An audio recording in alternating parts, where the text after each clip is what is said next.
Hey everyone, कैसे हो? I hope आप सभी लोग अच्छे होंगे, एकदम स्वस्थ और मस्त होंगे। होना भी चाहिए, हम भी स्वस्थ और मस्त हैं। तो आइए अपने इस क्लास का मुद्दा के बारे में बात करते हैं। इस क्लास में हम लोग 2-3 क्वेश्चंस देखेंगे जो कि बड़ा ही इंपॉर्टेंट होगा।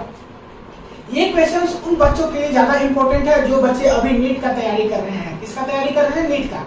क्योंकि ये क्वेश्चंस जो है 2 क्वेश्चंस हम डिस्कस करेंगे इस क्लास में, और दोनों का दोनों क्वेश्चंस आपका एग्जाम में पूछा जा चुका है, नीट एग्जाम में ही पूछा गया है।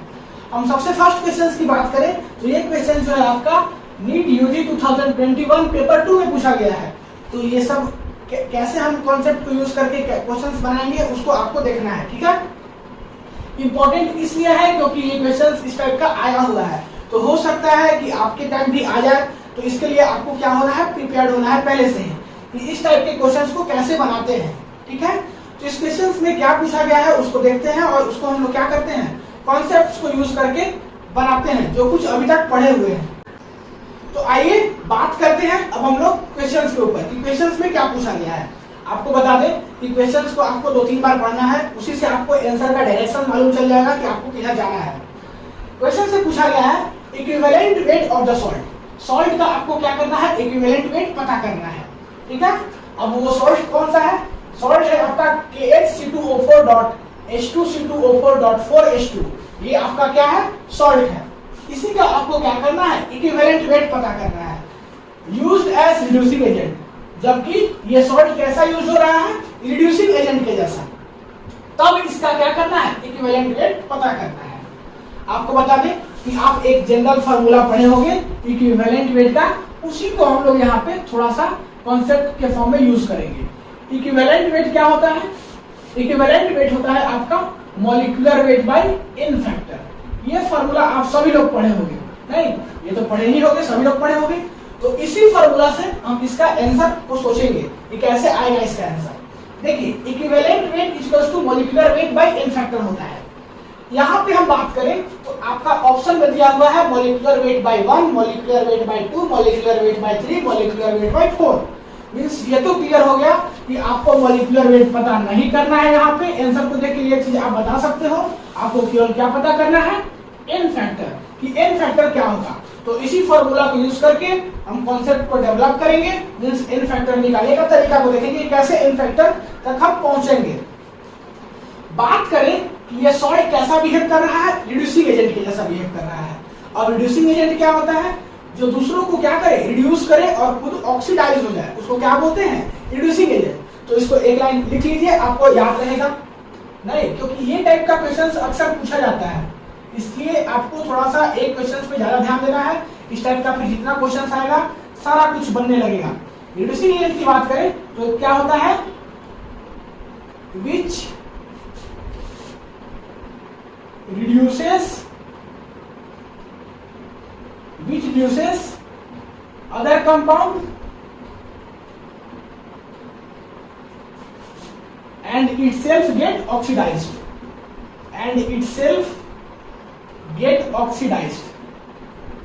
उसको क्या बोलते हैं? उसको बोलते हैं रिड्यूसिंग एजेंट, जो कि दूसरों को क्या करे? रिड्यूस करे और अपने आप क्या हो जाए? ऑक्सीडाइज हो जाए, उसको बोलते हैं रिड्यूसिंग एजेंट। तो हम आपको बता दें कि ये जो सॉल्ट है जब रिड्यूसिंग एजेंट के जैसा बिहेव करेगा तो ये क्या बनाएगा वो देखिए। ये सॉल्ट जब रिड्यूसिंग एजेंट के जैसा एक्ट करेगा तब क्या बनाएगा? बात करें जो सॉल्ट दिया हुआ है वो दिया हुआ है आपका KHC2O4.H2C2O4.4H2। ये सॉल्ट दिया हुआ है। ये सॉल्ट जो है आपका जब रिड्यूसिंग एजेंट के जैसा बिहेव करेगा तब क्या बनाएगा? आपका बनाएगा CO2 plus K2CO3 plus H2। ये बनाएगा आपका प्रोडक्ट, ठीक है। जब ये रिड्यूसिंग एजेंट के जैसा बिहेव करेगा तो आप यहां पे लिख लेना when they act as reducing agent। कौन? सॉल्ट। जब ये सॉल्ट जो है आपका रिड्यूसिंग एजेंट के जैसा बिहेव करेगा तब जाके ये कुछ ऐसा बनेगा प्रोडक्ट, ठीक है। अब क्या करेंगे कि यहाँ पे हम ऑक्सीडेशन स्टेट निकालेंगे। KHC2O4 में अगर हम बात करें ऑक्सीडेशन स्टेट का तो कैसे निकालेंगे? ये सब आपको मालूम होगा कैसे निकालते हैं। अगर हमको निकालना है किसका? कार्बन का, तो कैसे निकालेंगे? इसको X मान लेंगे और फिर निकालेंगे। तो पोटेशियम का होता है +1, हाइड्रोजन का +1, कार्बन का हमको निकालना है, तो इसका हम क्या करेंगे, x मानेंगे। कितना कार्बन है, 2 कार्बन है, तो 2x मान लेंगे। और ऑक्सीजन का होता है -2, तो टोटल 4 है, तो -2 × 4 = 0। क्या होगा, 2x - 6 = 0। सो x = यहाँ से पता चलेगा कि +3 होगा। मींस कार्बन का ऑक्सीडेशन स्टेट कितना होगा, यहाँ पे +3 होगा। हम बात करें इसमें H2CO4 में कितना होगा, तो H2CO4 में सेम ऐसे ही निकालेंगे। हाइड्रोजन का कितना होता है, 1। कितना हाइड्रोजन है, 2। 2 × 1 प्लस कार्बन कितना है, 2। इसका हमको पता ही करना है, तो 2x कर लेंगे और -2 × 4 = 0। तो यहाँ पर भी सेम वही काम हो जाएगा, 2x - 6 = 0। सो x = +3। यहाँ पर भी कार्बन का ऑक्सीडेशन स्टेट +3 ही आया है। ठीक है। अब यहाँ पर ऑक्सीडेशन स्टेट की बात करें CO2 में, तो सेम ऐसा ही काम करेंगे। तो यहाँ पे आपका +4 ऑक्सीडेशन स्टेट आएगा कार्बन का। ठीक है, कितना आएगा, +4 ऑक्सीडेशन स्टेट आएगा। तो आप यहाँ से देख सकते हो कि चेंज इन ऑक्सीडेशन स्टेट जो है वो कितना का आ रहा है, 1 का आ रहा है। एक कार्बन के लिए, एक कार्बन के लिए चेंज इन ऑक्सीडेशन स्टेट कितना आ रहा है, 1 का। तो इसको हम लिखेंगे यहाँ पे, change in oxidation state, oxidation state for 1 carbon atom बोलिए कितना आ रहा है, 1 का। तो टोटल कितना कार्बन एटम है, 2 कार्बन यहाँ, 2 कार्बन यहाँ, टोटल कितना है, 4 कार्बन एटम है। तो change in oxidation state for 4 carbon atom का क्या हो जाएगा, 4 कार्बन एटम के लिए क्या हो जाएगा, 4 × 1, so that is equals to 4 हो जाएगा। Change in oxidation state 4 carbon atom के लिए क्या हो जाएगा, 4 × 1 दैट इज 4 हो जाएगा। अब आपको बता दें कि ये चेंज इन ऑक्सीडेशन स्टेट होता है, ये जो चेंज इन ऑक्सीडेशन स्टेट होता है, चेंज इन ऑक्सीडेशन स्टेट होता है, यही होता है आपका n फैक्टर। क्या होता है, n फैक्टर। और ये जो चेंज इन ऑक्सीडेशन स्टेट 4 आया है वो किसका आया है, सॉल्ट का। तो n फैक्टर यहाँ पे आप बोल सकते हो किसका, सॉल्ट का। कितना, 4। तो आपको पता चल गया n फैक्टर कितना होगा, सॉल्ट का 4 होगा। तो जब 4 n फैक्टर सॉल्ट का होगा तो आप डायरेक्ट फार्मूला में चले जाए, equivalent is molecular weight by n factor. Molecular weight को मॉलिक्यूलर वेट में ही छोड़ देना है, इसको कुछ नहीं करना है। n फैक्टर कितना होगा, 4। अब ऑप्शन से मिला कौन सा होगा, 1 तो नहीं होगा, 2 भी नहीं होगा, 3 नहीं होगा, क्या होगा, 4 होगा। तो ऐसे आपको पता करना है इसका क्या, n फैक्टर। इस टाइप का क्वेश्चन हो सकता है कि दूसरा सॉल्ट दे दे, पूछ ले, तो आपको सेम यही कॉन्सेप्ट यूज करना है। उम्मीद करते हैं कि ये क्वेश्चन आपको समझ में आ गया होगा। अब बात करते हैं सेकंड क्वेश्चन, वो भी नीट एग्जाम में पूछा गया है, तो फटाक से इसको नोट कर लीजिए। बात करते हैं सेकंड क्वेश्चन का। सेकंड क्वेश्चन भी इंपॉर्टेंट ही है, इसको नोट कीजिए, मिटाते हैं, फिर देखेंगे सेकंड क्वेश्चन। कर लिए, चलिए मिटाते हैं। चलिए अब बात करते हैं क्वेश्चन नंबर सेकंड का। क्वेश्चन नंबर फर्स्ट आप कर लिए, क्वेश्चन नंबर सेकंड में कुछ नहीं करना है, ये भी इजी क्वेश्चन है, बस आपको क्वेश्चन को 2-3 बार पढ़ना है और उसको फिर बनाना है। क्वेश्चन नंबर 2 क्या है, इन द न्यूट्रल और friendly alkali medium KMnO4 oxidize iodide to iodine. Neutral और अल्कली मीडियम में आपका क्या हो रहा है, KMnO4 ऑक्सीडाइज हो रहा है किसमें, आयोडाइड से आयोडेट में, दैट इज की I- से IO3- में।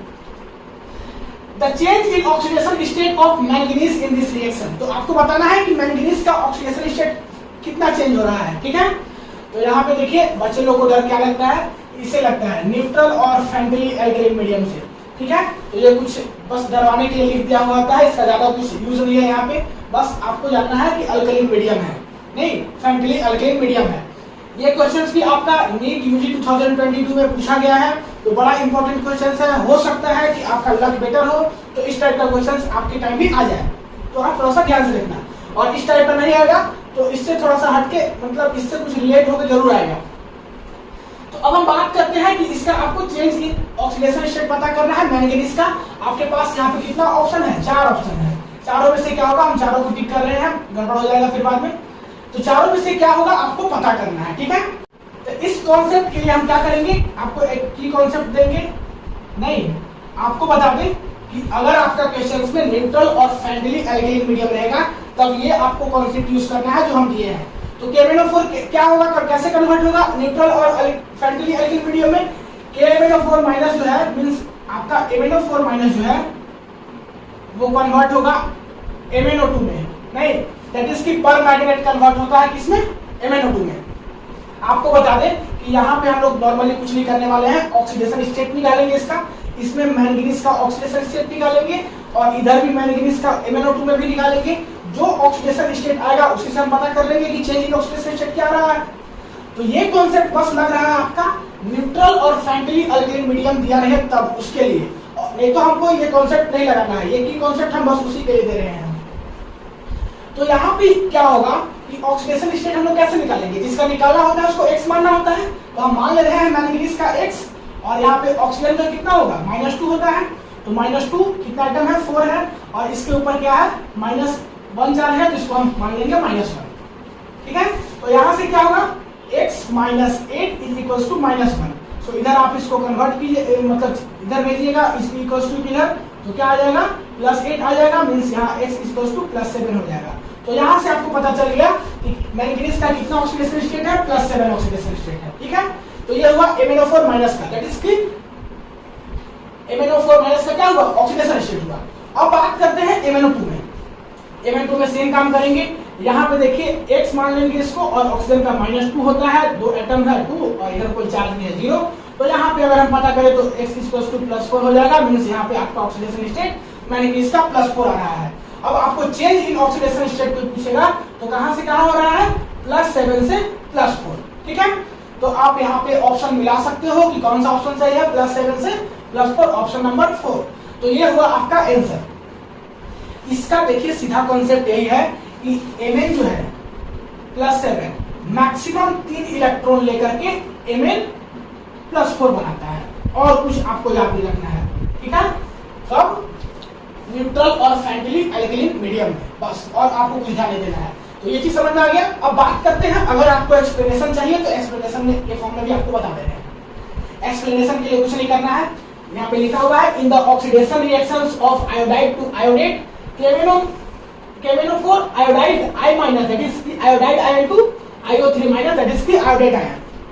मींस अगर आपका ऑक्सीडेशन करेगा आयोडाइड का तो KMnO4 क्या करेगा कि I- को किस में कन्वर्ट करेगा, IO3- में। ठीक है, इसका रिएक्शंस आपको यहाँ पे दिया हुआ है।